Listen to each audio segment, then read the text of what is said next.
In the past few years, Nuzlocks have taken over YouTube by storm, coming in all sorts of different forms, from the insanely difficult hardcore Nuzlocks to the ridiculously convoluted restricted runs. There's some kind of Nuzlocke for every type of player, even whatever this is supposed to be. Pidgey! Alright. Pidgey's got a pretty cute design. Look at the little eyebrows. Okay. But today, I'm going to be delving into a type of Nuzlocke most people don't often look into, randomizers. These Nuzlocks can change anything and everything in the game if you choose. After hearing about these, I decided I wanted to create my very own custom Nuzlocke.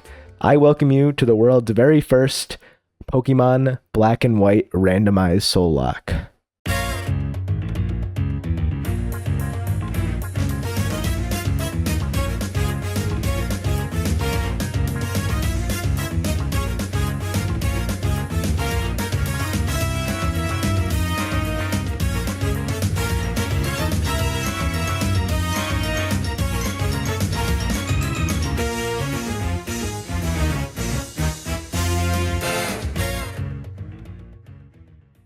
I've actually never played Pokemon Black and White, so I knew I couldn't do this challenge alone.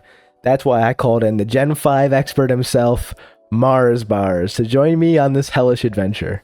Now, this SoulLocke has quite a few custom rules, so instead of boring you with them all now, I'll introduce them to you in the run as they become relevant. There's a lot to talk about, so let's just get right into the meat of this challenge. And if you want to see more content of me publicly torturing myself, make sure to subscribe to the channel. I promise you won't regret it. To start off the first run, I name myself Larry, and I'm immediately thrown into the dumpster fire known as Unova. Along with me are my two least favorite people in existence, Charon and Bianca. Let's just say I have some strong feelings about these two, especially later in the run. Anyways, as soon as we get going in the game, we can basically immediately see our starters, which by the way are randomized, because why not? The three Pokemon that Mars and I get are Pupitar and Yanma, Cresselia and Duskull, and finally Swampert and Wormadam. Hey, Editor Larry here. While I was editing this video, I realized I never actually explained how this challenge route even works, so I'm going to do that right now. This run's a variation on the infamous Soul Link. Basically, what this means is that the encounter I get on Route 1 links to the encounter Mars gets on Route 1. If either of our linked Pokemon die, both of them die, hence the name Soul Link. The reason I call this challenge a SoulLocke and not a Soul Link is because I added a couple of minor rules that I promise I actually will get into later. If you're still confused on how this works, I'll include a Google Doc in the description that explains all the rules in depth. Back to the video. Quite the starting lineup, I know. But obviously we picked Cresselia and Duskull, because I mean, come on. Cresselia is a legendary Pokemon. And Duskull's not too shabby too, because eventually that'll be able to evolve into Dusclops, and I mean like, Dusclops is not bad, right? Mars and I then end up naming the duo Duskelia. Doesn't exactly roll off the tongue, I know, but hey, it gets the job done. Anyways, on to Route 1, where Professor Juniper shows us how to play this little baby game. Little does she know what beasts lie in the depths of Route 1. Let's see what we got. Oh, I didn't know you could move around in the same tile like that. Does that actually work? Yep. Oh, that's kind of cool. Oh my goodness! What? Okay, well, we have two very... Oh my gosh. These are both good, actually. These are both good. But somehow, despite Genesect being a mythical Pokemon, Mars caught his Genesect as I caught my Litwick. And obviously, there was only one logical thing we could name the duo. John Wick. I mean, come on, how often do you have the opportunity to make a joke about John Wick while playing a Pokemon game? Like, I couldn't just deny that opportunity. After we finish naming John Wick, we open up the stats screen to see how good our stats are. Look carefully at the screen. Does anything seem off about it? If you're a Pokemon nerd, you probably noticed that the abilities are completely randomized for all the Pokemon that we catch. This also means that opponents get randomized abilities on their Pokemon. I'm sure that won't lead to any ridiculously overpowered Pokemon in the future, right?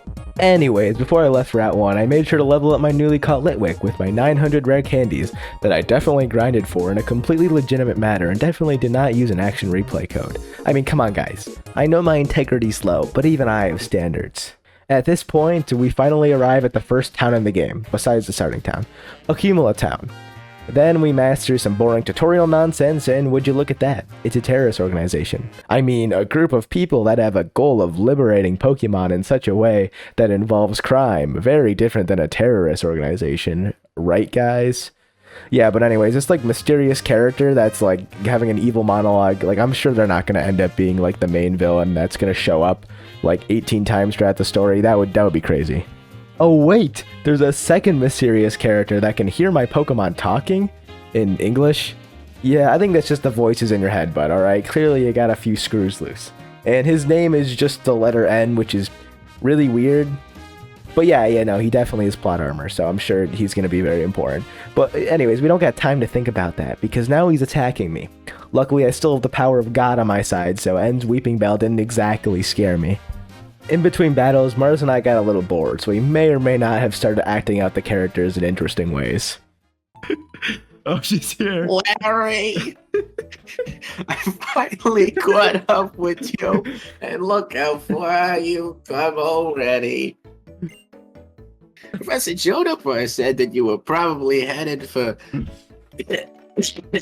Striaton City by now. So good.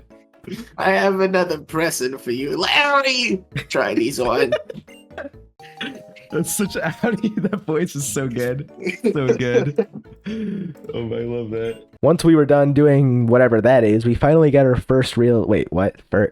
Wait, what? In the script I put first, even though it's literally our second encounter. What was I on when I wrote that? Okay, anyways, this is our second real encounter. Come on.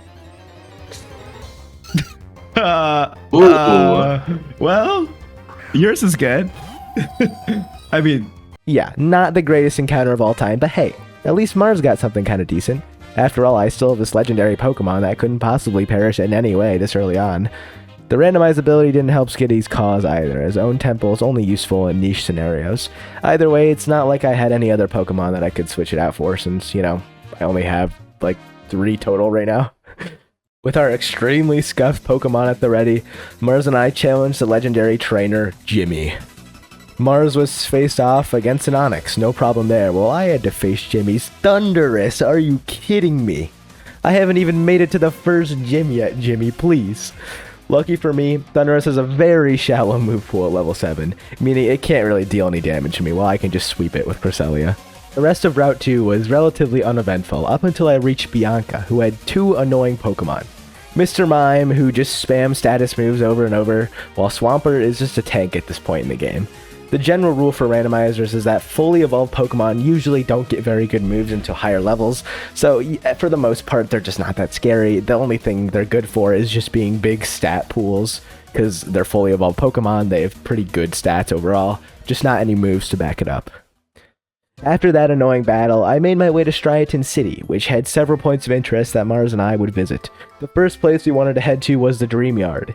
This mystical place has a random gift Pokemon that Mars and I can receive as an encounter. First though, we gotta deal with these 3 pesky trainers. The first trainer gives us no problem, but then, Trainer Joey arrives. He seems innocent, right?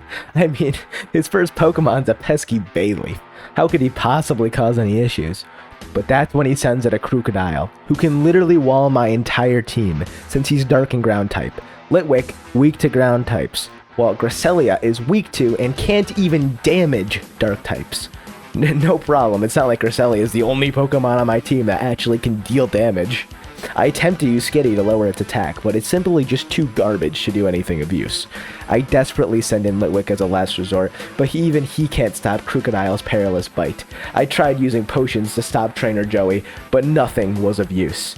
Cresselia and Litwick both go down. Skitty is barely able to take down the Crocodile, but it doesn't matter because Trainer Joey shows no remorse as he commands Ariados to crush Skitty to a pulp. Losing attempt 1 so early was a demoralizing experience. If we couldn't even make it to the first gym with a legendary and mythical Pokemon, what chance did Mars and I have to beat the entire game? But I couldn't give up yet. Rarely does someone ever overcome a challenge on their first try. If I wanted to take down this tough challenge, Mars and I would have to keep trying over and over and over again until we conquered this randomized hellscape. Let's jump straight into attempt 2 now, shall we? This time, the starters we got were Starly and Granbull, Swampert and Chatot, and Bastiodon and Articuno. And yes, I'm aware that the Mars POV is messed up. I promise it does get fixed later on in the video, but for now you just have to believe me. We decided to go with the iconic Bastiodon and Articuno duo, or as we called it, Astiodon. This is actually a pretty solid duo, as Articuno is a legendary, while Bastiodon has a useful steel typing allow it to resist a plethora of attacks. I mean, Articuno is an ice and flying type, not the greatest type, but again, it's still pretty good since it's a legendary and has good stats. After speedrunning to the tutorial section, we get our first encounter on Route 1. Alright, Let so me know when you are ready. I'm ready. Let's Alright, let's see do what it. our first Pokemon is. Ooh. Okay. Oh my goodness. These are both pretty cracked Pokemon, I'm not gonna lie. This is a banger encounter, since Mars gets an extremely fast water type, while I get a bulky ghost type that is immune to normal type attacks that are very common in the early game from pretty much every Pokemon. We later find out that Golurk has Rough Skin, while Mars' Sharpedo gets Download, which are both amazing abilities to have. Golurk's Rough Skin makes it so that anytime a Pokemon attacks him, they take damage, while Mars' Sharpedo with Download means that as soon as it enters the battle, it boosts its highest attack stat. We named it GoPro and continued on our way to go beat up the terrorist, N. The poor guy only had a Dwebble, which I stomped with my 329-pound Bastiodon. And yes, I did Google it. The Mad Lad is actually 329 pounds. What a unit. Moving on to Route 2, Mars and I encounter a Ghastly and a Wishcash respectively, which is a very decent encounter, especially if the Ghastly survives long enough to turn into a Gengar eventually. Wishcash unfortunately doesn't have great stats, but makes up for it with the Water Ground type combo, which only has one quad weakness to grass types. Taking these new friends with us, Mars and I challenge the infamous Trainer Jimmy, who this time sends out a Zigzagoon for me and a literal bomb for Mars. Where does this man keep getting these Pokemon from? Now luckily Electrode doesn't get self-destruct at this low of a level, but it does get Sonic Boom, an attack that always does 20 damage. Do you know how much health most Pokemon get at this early game? 20 health, meaning this remodeled bomb can one-shot or two-shot KO all of Mars' team. To counter this, Mars tried using Wishcash's Mud Slap to drop Electrode's accuracy, but it didn't stop Electrode from firing another Sonic Boom at him. As a last resort, Mars finally switches into his full HP Articuno and prays that Trainer Jimmy gives him mercy. With a stroke of luck, the Electrode uses Tackle, giving Mars a chance to fire off a Powder Snow and freeze the Electrode. Finally, Mars takes down this cursed bomb and retreats to the Pokemon Center to heal his team. Oh yes! Freeze! That's Yes! so clutch. Okay, you're good. You're good then. You're good. Ooh, what? It Okay, immediately one turn. What? I didn't think. Okay, it's fine. It's just charging. Okay, you're fine. Dude, that is the scariest thing. Oh my god. And then I run back to the Pokemon Center. What the hell, Jimmy? Calm down. Trainer Jimmy is going crazy. After that awful battle, I'm sure Bianca would go easy on us, right? Actually, she did, even though I thought the Gabite she sent out would give me trouble. It turns out Gabite doesn't learn Dragon Rage, a move that always does 40 damage, which would one-shot all of my Pokemon, until level 7, which was good for me since Bianca's Gabite turned out to be level 6. Yeah, I lucked out with that one, didn't I? After obliterating Bianca, Mars and I were feeling very good as we pulled up to the Dreamyard. It was here that we both obliterated the trainers that stood in our way, so that we could get our gift encounter from this random lady. He gave me a Sharpedo, while Mars got a Selgar. This is a great encounter for both of us, since Sharpedo is an extremely fast water-type sweeper, which is going to be very useful for me, especially for damage output. While Mars also gets a strong and fast bug-type. This gives both of us 2 new options to deal lots of damage, which is very important in a randomizer when you're getting paired against legendary Pokemon constantly. With our brand new additions to the team, it was finally time to challenge Charon, who was waiting for us at the Pokemon Center. I, of course, sent out my speedy Sharpedo, who got paired against an Ivysaur, while Mars' Articuno was matched up against a Cresselia, which is pretty scary, but luckily it doesn't get many good moves at level 8. I was able to take down the Ivysaur with a switch to Ghastly, while Mars slowly chipped away the Cresselia with Articuno. After taking down the Ivysaur, Charon sends in Swampert, a scary beast of a Pokemon. Since it was really bulky, I just used Leer with Sharpedo to lower its defenses and finished it off with Golurk. Its defense is lowered Yeah. at the very least. GoPro should be fine. What moves do you have with GoPro? Yeah, I mean, it is ground type, though. That's the only thing I'm worried about. Yeah, I think this is fine. Either that or Mud Slap to lower its defense too. Or Curiosity rather. Oh, that's fine. If it's just gonna spam Mud Slap, I'm fine, because... I mean, I think Rough Skin only works on contact moves. So, Yeah. We'll Mud Slap it. Then I'll pound it. Nice! I missed the water gun. Oof. Oh, no. Okay, alright. Now we're playing the Mud Slap game. Water gun should not do that much. Okay, yeah. I figured. Yeah, okay, we're chilling. I'm faster, somehow. Don't know how I'm faster, but I'm not gonna question it. Okay, Sharon, what the hell was that, Sharon? What the hell was that? That was terrible. After escaping yet another terrifying battle, Mars and I enter the gym and meet one of the greatest Pokemon NPCs of all time, Clyde. This well-distinguished gentleman hands us a fresh bottle of water because you gotta stay hydrated when you're committing various war crimes as a 10-year-old child, am I right? Anyways, onto the gym challenge, where we have to solve an extremely challenging puzzle and then beat up some waiters. Right? Yeah. I'm smart. Looks like you're learning your tight matchups. I'm really smart, what can I say? If it explodes, I can tank it. Wait, what do you mean I can't be switched out? Wait, no, it has a magnet pull? No. Oh my goodness. No, please don't do this. Alrighty. Flinch. Oh, thank God it charged. Whew. Thank God this Voltorb is stupid. Oh my God. Could have been awful. We could have lost Asiago there. The next waiter, or waitress in this case, is obliterated with Sharpedo's vicious bite, which finally gets Mars and I to the next gym leader, Silan. Silan, whatever. He only has 2 Pokemon, but that doesn't stop the man from sending out a menacing Hariyama, a powerful fighting type Pokemon that could easily sweep my team if I wasn't careful. For some reason though, Silan just switched out the Hariyama into a Starmie, who does actually threaten my Golart quite a bit. This forces me to switch into Sharpedo, who immediately gets destroyed by a Starmie critical hit. Thankfully, Sharpedo gets to live another day as Silan spends a turn healing Starmie instead of attacking me, giving Sharpedo the opportunity it needs to kill the Starmie. At this point, I could just switch to Golart and win since Hariyama has no moves that can damage ghost types, and that entire time, Mars had to set up on some stupid Metang with Tickle so that I could be one-shot by a download boosted Sharpedo bite. And if you don't remember, Mars' Sharpedo is download, which just boosts its attack as soon as it gets put into battle. I also figured that this is a good time to explain the rule Mars and I set for healing items during battles. You may have noticed that we use potions a couple of times during the gym battles.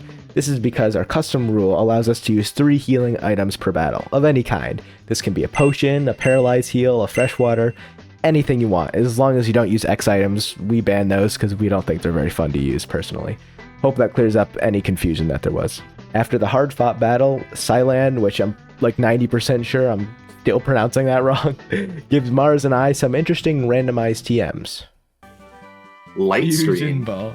Oh my God, Fusion Ball? What does Fusion Ball do? Zekrom's signature move. Light Screen's good too. Light Screen is also good. Wait. I don't think it's as good. Oh my God, guys, it's Work Up. If you use Work Up, the Pokemon's attack and special attack go up.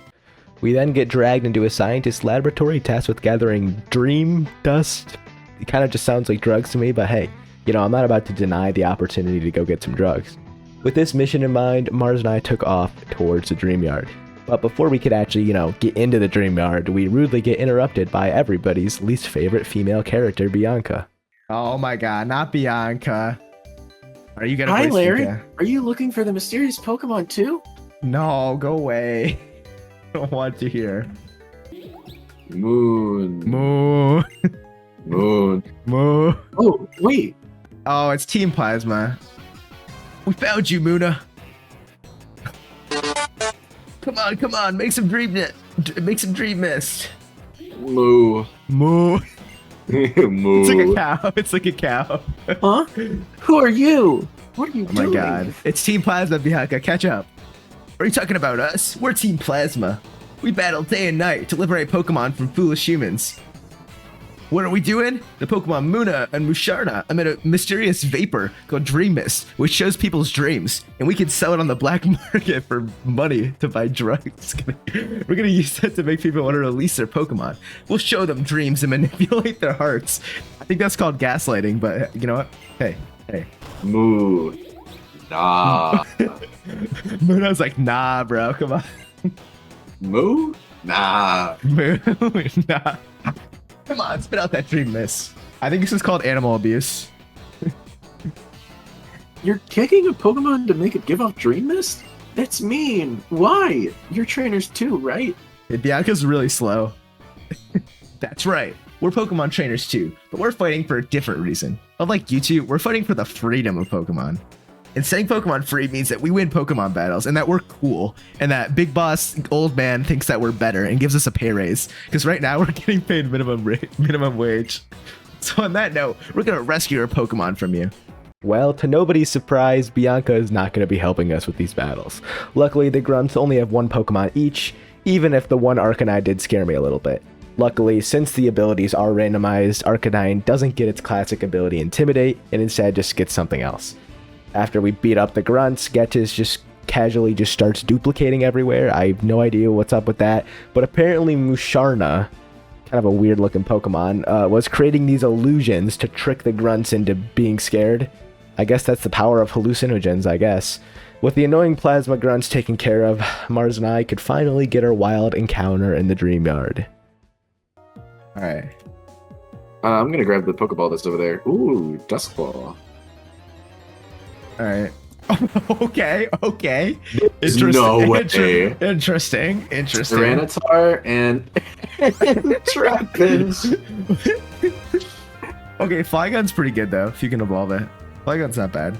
With the power of Trapinch and the semi-god Tyranitar, Mars and I left the Dreamyard feeling pretty confident about our team composition. I'm sure nothing could possibly hinder the momentum that we have going, right? Anyways, once we got out of the Dreamyard, it was time for Mars and I to continue our journey onwards towards Route 3. Once we entered Route 3, we're immediately presented with a mandatory double battle against these small twins. Little did these kids know that they're dealing with the nasty Sharpedo Tyranitar combo. Oh yeah, by the way, you remember how I mentioned I got a TM for Fusion Bolt earlier? A base 100 power electric type move? Time to Fusion Bolt this Panpour. Oh my god. That's a little excessive. This poor little blue monkey gets freaking Godzilla, summons a bolt of lightning from Zeus to take it out. Poor thing. I want to see the animation for the move. I'm just really curious. It's a really funky animation. I love it. Fusion Bolt.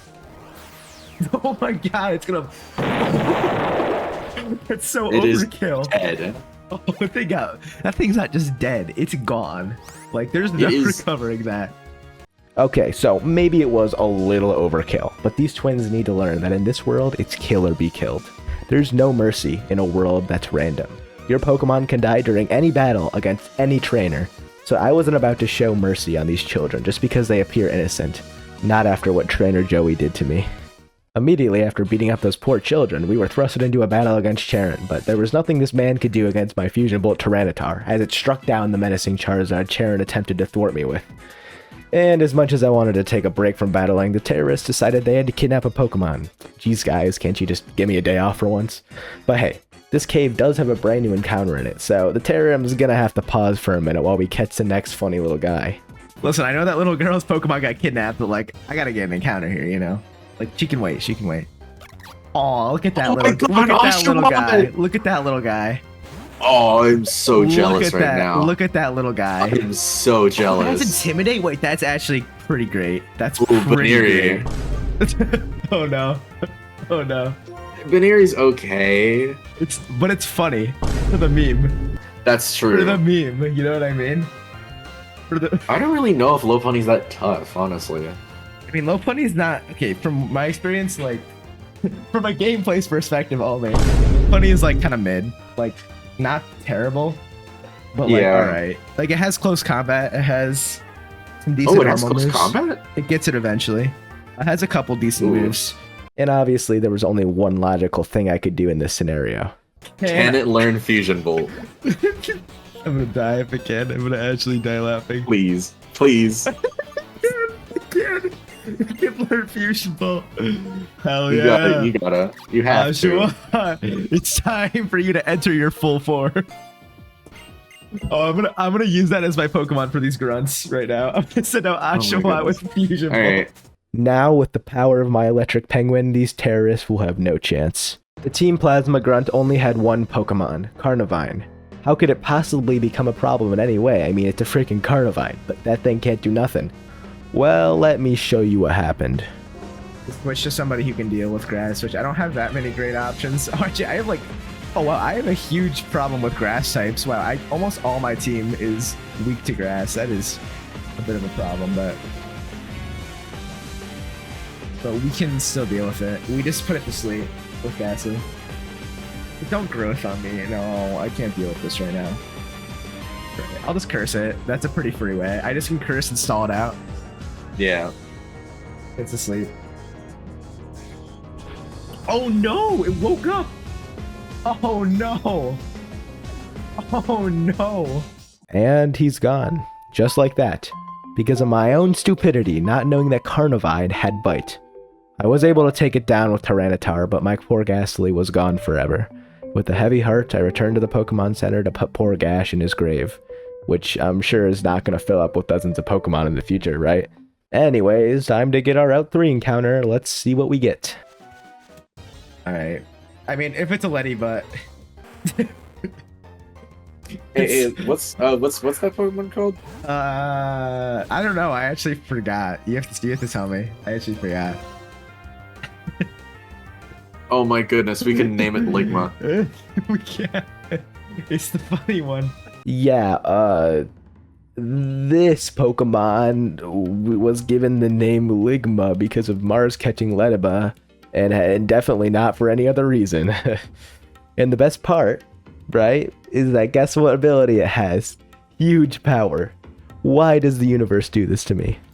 With our new encounters, Mars and I were able to get through the rest of Route 3 without any incidents. This brought us to Nakreen City, where Charon decided to give us more obvious and useless information. Thanks, Charon. But more importantly, we now had access to yet another encounter west of the city. My encounter is... Goldeen. Delibird. Yikes, that's not great. Oh well. Yeah, the Delibird and Goldeen combo was not exactly going to win many fights, so we decided to let it rot in the box. Oh yeah, there was one other thing that did also happen. I mean, you're not wrong. Oh no! I swear, leave. Oh my god! Oh! Okay, Get out of there! Switch out! Ligma, go in, Ligma. It's your time to shine. Ligma. I never thought I'd be saying this, but Ligma, I think it's time to let Ligma cook a little bit, if you know what I mean. Ligma, you must cook. You must cook. Oh my god, Asiago is dead. Wait, no! Archon. If I get crit right now, Ligma's gonna die too, so let's hope we don't get crit. Asiago, no! That's so sad, because Asiago is good too, for both of us. Ah. R.I.P. Asiago. That's so sad. That's actually pretty tragic, because Asiago I thought was gonna carry us the whole game. That was pretty terrible, but thank God there were no other incidents that occurred before the gym fight. So I think it's time to add a new segment to the show. LarryTheSlime's team review. And also Mars's team. He was there too. First off, we got the sweeper himself, Tyranitar, which, to be honest, is really the only Pokemon I need for like 90% of all fights. His stats alone make him almost unstoppable, unlike the Trapinch that is soulbound to him, which I'm sure won't have any repercussions later. Next up, we have the unevolved Oshawott, paired to Mars's Bunnery, which may look cute, but has the power to summon a bolt of lightning more powerful than anything Zeus could ever dream of making. Gotta love TM randomization, am I right? We also have the bulky boy, oh wait, he doesn't actually have a gender, does he? The bulky entity Golem, who's the perfect Pokemon to switch in against normal or fighting types, due to the immunities that ghost types have. It's paired up with Sharpedo, so at least Mars doesn't only have trash Pokemon. Holding up the number 4 spot is the Bastiodon, who started it all. This bad boy rocks the steel typing, making him a great defensive backbone to the team, while Mars gets the legendary bird Articuno, who is alright. I mean, the typing definitely isn't doing it any favors though. Second last member is Ligma. I don't think anything else needs to be said about this one. And last, and definitely least, we have the Delibird and Goldeen, who I forgot to nickname, and honestly, I don't really care, because the only reason I have this thing is to act as a blood sacrifice. Well, that's it, folks. Tune in next time to see more of LarryTheSlime's team review. Now that you guys saw the team, let's just get right into the battling. Nobody cares about the lore, okay? And you're literally irrelevant. Okay, the Giraffe ring is back. Alright. Oh wait, Psychic type. Oh, I'm free. Oh, this poor thing. Oh, I feel bad. Poor Mudkip. I feel bad. Goodbye, Mudkip. Oh, and it flinched. You know, well, I was not even worried, because I don't even think a Mudkip with Hydro Pump could kill Tyranitar. Oh, that's scary. That's scary. Yikes. Dude, okay, download Sharpedo goes kind of hard though, That's unironically. crazy. Alright, Okay, so we have to fight fight. this first little guy here. alright, let's see it. I hang around Akron and gym all the time. People call me a bookworm. I'll warn you now, I'm strong because I spend the entire day either reading books or training Pokemon. Well, I don't think reading books makes you strong, but you know. Man, This what a is me. nerd. True. Look at this nerd. Nerd. School kid Carter. Sounds like nerd. Okay, all right. The nerd has a Mammoth. Okay, all right. All right, maybe I gotta switch out my Tyranitar. Oh, there's a download Mammoth slide. Oh no. Oh, that's terrifying. Oh my goodness. I should not have called this kid a nerd. Okay, Ligma. Ligma. All right, Ligma, it's time. Oh no. That's horrifying. Oh no. This is gonna end awfully for me. Okay, Ligma tanked it like the goat. Wait. It should be missing a lot. Oh, that's fine, that's fine.